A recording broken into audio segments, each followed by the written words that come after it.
हाय, मैं हूँ पूनम और आप सभी का स्वागत है चाय नाश्ता में।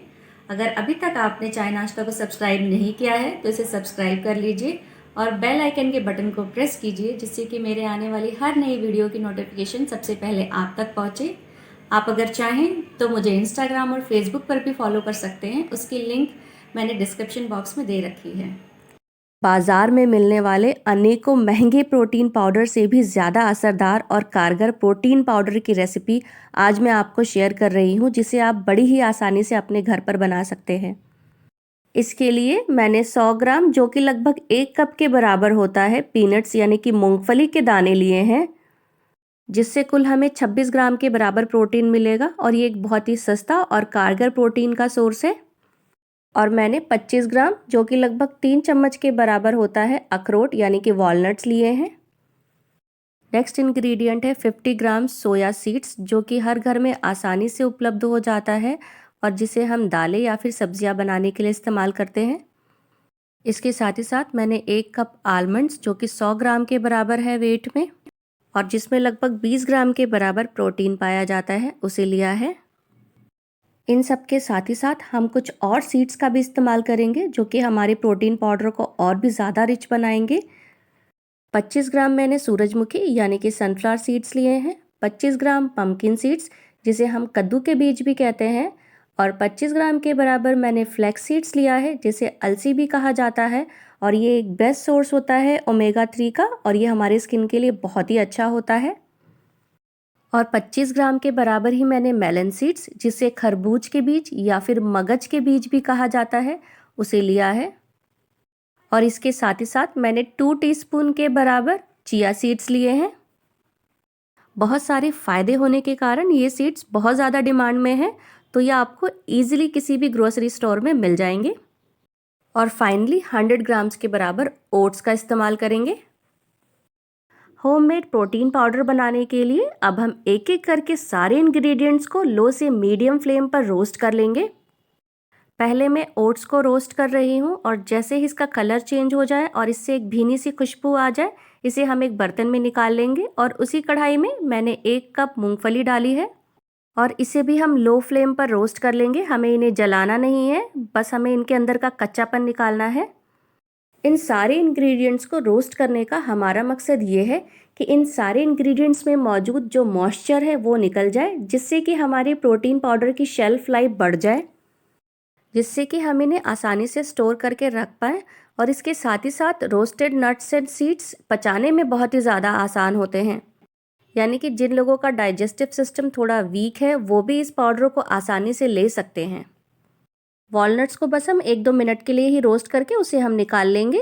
अब उसी कढ़ाई में हम सनफ्लावर सीड्स, पम्पकिन सीड्स और मेलन सीड्स को डालेंगे और फ्लेम को लो रखते हुए हम इन्हें रोस्ट कर लेंगे। जब ये हाफ रोस्ट हो जाए तो उसमें हम फ्लैक्स सीड्स ऐड करेंगे और इसे भी हम चटकने तक रोस्ट कर लेंगे, या फिर तब तक रोस्ट करेंगे जब तक कि इनसे एक बहुत ही अच्छी नटी सी खुशबू ना आने लग जाए। और जब ये अच्छे से रोस्ट हो जाए तो हम इन्हें भी निकाल करके ठंडा होने के लिए रख देंगे। सिर्फ मूंगफली को ही हम एक अलग बर्तन में निकालेंगे, उसके अलावा हम सारे इंग्रेडिएंट्स को एक बड़े से बर्तन में निकाल लेंगे और इन्हें रूम टेम्परेचर पे ठंडा होने देंगे। मूंगफली को मैंने अलग बर्तन में इसलिए निकलवाया था ताकि हम उसके छिलके जो है निकाल सकें। अब ये अच्छे से ठंडा हो चुका है तो हम इसे हाथों से रब कर लेंगे और इसके सारे छिलके निकाल देंगे, बिल्कुल कुछ इस तरह से। अब हम मूंगफली को भी इन सारे नट्स के साथ मिला देंगे। हमें इनको रूम टेम्परेचर पर अच्छे से ठंडे होने देना है और उसके बाद ही हमें इसका पाउडर बनाना है। अगर गरम गरम ही हमने इसे पीस दिया तो इसके अंदर मॉइस्चर रह जाएगा और फिर ये जल्दी ही ख़राब हो जाएगा। अब हमें सारे इंग्रेडिएंट्स को एक मिक्सिंग जार में निकालना है।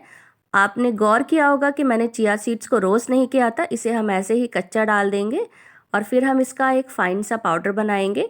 पर हमें इसे एक साथ लगातार चलाते हुए नहीं पीसना है, हमें इसे पल्स मोड पर यानी कि धीरे धीरे चलाते हुए ही पीसना है। ये देखिए, कुछ इस तरह से हमारे सारे नट्स और सीड्स अच्छे से तैयार हो गए हैं पिस करके। अब इन्हें हम एक बड़ी सी छन्नी में डालेंगे और इन्हें छान करके इनका एक फाइन सा पाउडर निकालेंगे। और इनको छानने के बाद जो कुछ भी बच जाए उसे हम फिर से मिक्सिंग जार में डालेंगे और पल्स मोड पर चलाते हुए इनका फिर से पाउडर बना करके इन्हें छान करके निकाल लेंगे। 1 से 2 बार इसी प्रोसेस को करने के बाद फाइनली ये देखिए ये पाउडर बन करके तैयार हो गया है। अब इसमें मैं 50 ग्राम मिल्क पाउडर, जो कि लगभग 2 बड़े चम्मच के बराबर होता है, उसे ऐड करूँगी और इन सबको अच्छे से मिला लूँगी। इससे हमारा प्रोटीन पाउडर का टेस्ट बहुत ही अच्छा और रिच हो जाएगा। अब हम इस प्रोटीन पाउडर को एक एयर टाइट कंटेनर में भर करके स्टोर कर देंगे। अगर आप चाहें फ्लेवर ऐड करना तो इसी समय आप इसमें सिनेमन पाउडर या इलायची पाउडर जो पसंद हो आप इसमें मिक्स करके आप इसे स्टोर कर सकते हैं। हाफ प्रोटीन पाउडर को मैं यहाँ पर चॉकलेट फ्लेवर दे रही हूँ अपने बच्चों के लिए। उसके लिए मैं 3 बड़े चम्मच के बराबर कोका पाउडर ऐड कर रही हूँ और इन सबको अच्छे से मिक्स कर दे रही हूँ और उसके बाद इसे भी मैं एक एयर टाइट कंटेनर में भर करके स्टोर कर दूंगी। मैंने अपने प्रोटीन पाउडर में शुगर का इस्तेमाल बिल्कुल भी नहीं किया है, पर अगर आप चाहें तो 1 कप के बराबर आप इसमें पिसी हुई चीनी भी मिला सकते हैं। घर पे बस थोड़े से एक्स्ट्रा एफर्ट्स के साथ ही ये देखिए हमने 2 बेहतरीन फ्लेवर्स के प्रोटीन पाउडर बना करके तैयार कर लिए हैं। मैं आपको दोनों ही प्रोटीन पाउडर बना करके दिखा रही हूँ। मैंने 2 ग्लास में गुनगुना दूध लिया है और एक में मैं चॉकलेट फ्लेवर और एक में मैं प्लेन फ्लेवर का प्रोटीन पाउडर डाल रही हूँ 1 से 1.5 चम्मच के बराबर। फ्लेवर के लिए मैं 3 से 4 चुटकी के बराबर सिनेमन पाउडर और मिठास के लिए मैं दोनों में ही गुड़ की शक्कर का इस्तेमाल कर रही हूँ, पर अगर आपको गुड़ की शक्कर पसंद नहीं है तो आप चीनी भी डाल करके इसे बना सकते हैं या फिर आप सिनेमन की जगह इलायची पाउडर का भी इस्तेमाल कर सकते हैं। और अगर आप चाहें तो इस प्रोटीन पाउडर को आप अपने शेक्स और स्मूदीज़ में भी डाल सकते हैं। तो अगर आपको ये होममेड प्रोटीन पाउडर की रेसिपी पसंद आई तो आप इसे लाइक और शेयर करना ना भूलें। तब तक के लिए थैंक्स फॉर वॉचिंग चाय नाश्ता।